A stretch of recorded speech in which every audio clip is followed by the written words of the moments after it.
on day 161 of the chronological Bible in a year. Take a breath and take a moment to celebrate that you have set this time aside to hear God's word. Let's begin in 1 Kings 15 at verse 16. Now there was war between Asa and Baasha, king of Israel, all their days.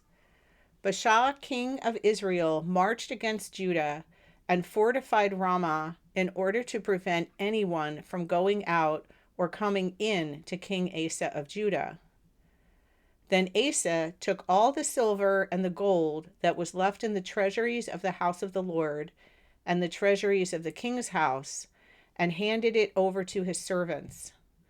And King Asa sent them to Ben-Hadad, the son of Tabermon, the son of Hezion, king of Aram, who lived in Damascus, saying, Let's make a treaty between you and me, as there was between my father and your father. Behold, I have sent you a gift of silver and gold. Go, break your treaty with Baasha, king of Israel, so that he will withdraw from me. So Ben-Hadad listened to King Asa, and sent the commanders of his armies against the cities of Israel, and conquered Ijon, Dan, Abel-Beth-Maachah, and all Chinneroth, besides all the land of Naphtali. When Baasha heard about it, he stopped fortifying Ramah and remained in Tirzah. Then King Asa made a proclamation to all Judah. No one was exempt, and they carried away the stones of Ramah and its timber with which Baasha had built fortifications. And King Asa built with them Geba of Benjamin and Mizpah. 2 Chronicles chapter 16. In the 36th year of Asa's reign, Baasha, king of Israel, came up against Judah and fortified Ramah in order to prevent anyone from going out or coming in to Asa, king of Judah. Then Asa brought out silver and gold from the treasuries of the house of the Lord and the king's house, and sent it to Ben-Hadad, king of Aram, who lived in Damascus, saying, A treaty must be made between you and me, as there was between my father and your father. Behold, I have sent you silver and gold. Go, break your treaty with Baasha, king of Israel, so that he will withdraw from me. And Ben-Hadad listened to King Asa, and he sent the commanders of his armies against the cities of Israel, and they conquered Ijon, Dan, Abel-Maim, and all the storage cities of Naphtali. When Baasha heard about it, he stopped fortifying Ramah and put an end to his work. Then King Asa brought all Judah, and they carried away the stones of Ramah and its timber with which Baasha had been building, and with it he fortified Geba and Mizpah. At that time, Hanani the seer came to Asa, king of Judah, and said to him, Because you have relied on the king of Aram, and have not relied on the Lord your God, for that reason the army of the king of Aram has escaped from your hand. Were not the Ethiopians and the Lubim an immense army with very many chariots and horsemen? Yet because you relied on the Lord, he handed them over to you. For the eyes of the Lord roam throughout the earth, so that he may strongly support those whose heart is completely his. You have acted foolishly in this. Indeed, from now on you will have wars. Then Asa was angry with the seer and put him in prison, for he was enraged at him for this. And Asa mistreated some of the people at the same time. 1 Kings chapter 16. Now the word of the Lord came to Jehu, the son of Hanani, against Baasha, saying, Since I exalted you from the dust and made you leader over my people Israel, and you have walked in the way of Jeroboam and have misled my people Israel into sin, provoking me to anger with their sins, behold, I am going to burn Baasha and his house, and I will make your house like the house of Jeroboam, the son of Nebat. Anyone belonging to Baasha who dies in the city, the dogs will eat. And anyone belonging to him who dies in the field, the birds of the prey will eat. Now as for the rest of the acts of Baasha, and what he did and his might, are they not written in the book of the Chronicles of the kings of Israel? And Baasha lay down with his fathers and was buried in Tirzah, and his son Elah became king in his place. Moreover, the word of the Lord through the prophet Jehu, the son of Hanani, came against Baasha and his household, both because of all the evil that he did in the sight of the Lord, provoking him to anger with the work of his hands, by being like the house of Jeroboam, and because he struck it. In the 26th year of Asa, king of Judah, Elah, the son of Baasha, became king over Israel at Tirzah, and reigned for 2 years. And his servant Zimri, commander of half his chariots, conspired against him. Now Elah was in Tirzah, drinking himself drunk in the house of Arzah, who was in charge of the household of Tirzah. When Zimri came in and struck him and put him to death in the 27th year of Asa, king of Judah, and he became king in his place. And when he became king, as soon as he sat on the throne, he killed all the household of Baasha. He did not leave a single male alive, either of his relatives or of his friends. So Zimri eliminated all the household of Baasha in accordance with the word of the Lord which he spoke against Baasha through Jehu the prophet.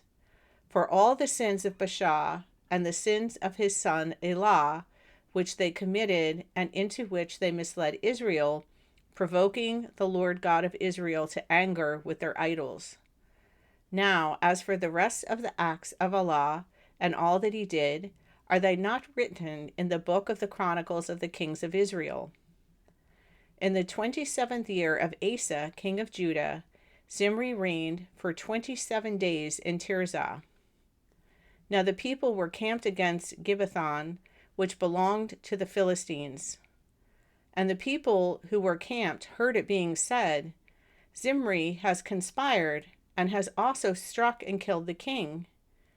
Therefore all Israel made Omri, the commander of the army, king over Israel that day in the camp. Then Omri and all Israel with him went up to Gibbethon and besieged Tirzah. When Zimri saw that the city was taken, he went into the citadel of the king's house and burned the king's house over himself with fire and died, because of his sins which he committed, doing evil in the sight of the Lord, walking in the way of Jeroboam, and in his sin which he committed, misleading Israel into sin. Now as for the rest of the acts of Zimri and his conspiracy which he carried out, are they not written in the book of the Chronicles of the kings of Israel? Then the people of Israel were divided into 2 parts.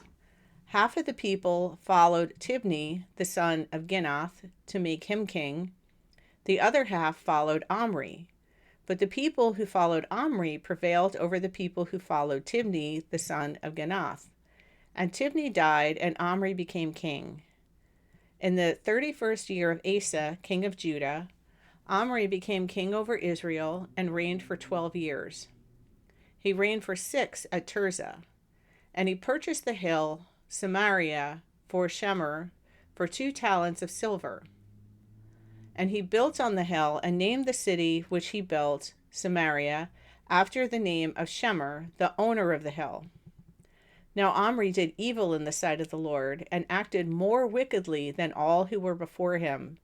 For he walked entirely in the way of Jeroboam, the son of Nebat, and in his sins, into which he misled Israel, provoking the Lord God of Israel to anger with their idols.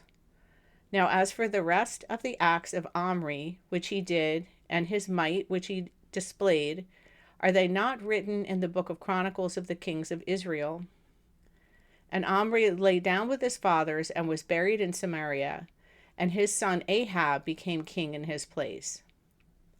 Now Ahab, the son of Omri, became king over Israel in the 38th year of Asa, king of Judah. And Ahab, the son of Omri, reigned over Israel in Samaria for 22 years. Ahab, the son of Omri, did evil in the sight of the Lord more than all who were before him.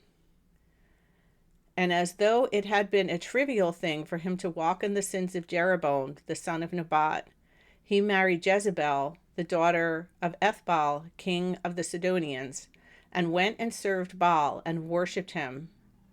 So he erected an altar for Baal at the house of Baal, which he built in Samaria. Ahab also made the Asherah. So Ahab did more to provoke the Lord God of Israel to anger than all the kings of Israel who were before him. In his days, Hiel the Bethlehemite rebuilt Jericho.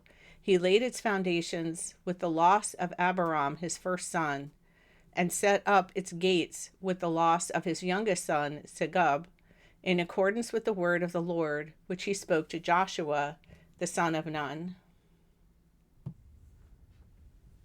1 Kings 15, verse 23. Now as for the rest of all the acts of Asa, and all his might, and all that he did, and the cities which he built, are they not written in the book of the Chronicles of the kings of Judah? But in the time of his old age he was diseased in his feet.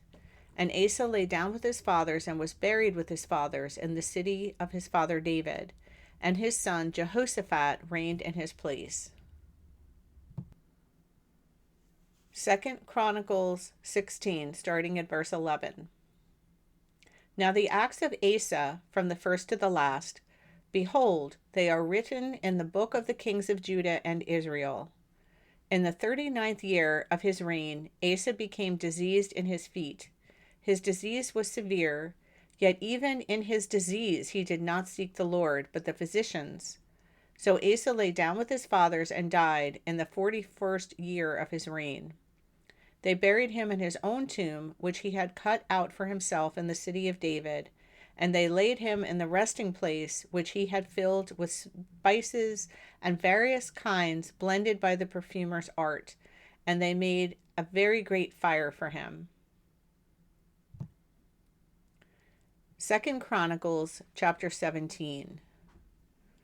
His son Jehoshaphat then became king in his place, and he proved himself strong over Israel. He placed troops in all the fortified cities of Judah, and placed garrisons in the land of Judah and in the cities of Ephraim, which his father Asa had captured. And the Lord was with Jehoshaphat, because he followed the example of his father David's earlier days, and did not seek the Baals, but sought the God of his father, followed his commandments, and did not act as Israel did. So the Lord established the kingdom in his control, and all Judah gave tribute to Jehoshaphat, and he had great riches and honor. He took great pride in the ways of the Lord, and again removed the high places and the Asherim from Judah. Then in the 3rd year of his reign he sent officials, Benhal, Obadiah, Zechariah, Nethanel, and Micaiah, to teach in the cities of Judah. And with them the Levites Shemaiah, Nethaniah, Zebediah, Asahel, Shemiramoth, Jehonathan, Adonijah, Tobijah, and Tobadonijah, the Levites, and with them the priests Elishama and Jehoram. They taught in Judah, having the book of the law of the Lord with them. And they went throughout the cities of Judah and taught among the people. Now the dread of the Lord was on all the kingdoms of the lands which were around Judah, so that they did not make war against Jehoshaphat. Some of the Philistines brought gifts and silver as tribute to Jehoshaphat. The Arabians also brought him flocks, 7,700 rams, 7,700 male goats. So Jehoshaphat grew greater and greater, and he built fortresses and storage cities in Judah. He had large supplies in the cities of Judah, and warriors, valiant mighty men, in Jerusalem. This was their muster according to their fathers' households of Judah, commanders of thousands. Adnah was the commander, and with him 300,000 valiant warriors. And next to him was Johanan the commander, and with him 280,000. And next to him was Amasiah the son of Zimri, who volunteered for the Lord, and with him 200,000 valiant warriors. And of Benjamin, Eliada, a valiant warrior, and with him 200,000 armed men with bow and shield. And next to him, Jehozabad, and with him 180,000 equipped for war. These are the ones who served the king, apart from those whom the king put in the fortified cities throughout Judah. 1 Kings chapter 17. Now Elijah the Tishbite, who was of the settlers of Gilead, said to Ahab, As the Lord, the God of Israel, lives, before whom I stand, there shall certainly be neither dew nor rain during these years, except by my word. Then the word of the Lord came to him, saying, Go away from here and turn eastward, and hide yourself by the brook of Cherith, which is east of the Jordan. And it shall be that you will drink from the brook, and I have commanded the ravens to provide food for you there. So he went and did everything according to the word of the Lord. For he went and lived by the brook of Cherith, which is east of the Jordan. And the ravens brought him bread and meat in the morning, and bread and meat in the evening, and he would drink from the brook. But it happened after a while that the brook dried up, because there was no rain in the land. Thank you for listening. I pray that the seed of God's word will be planted in your heart and will continue to grow.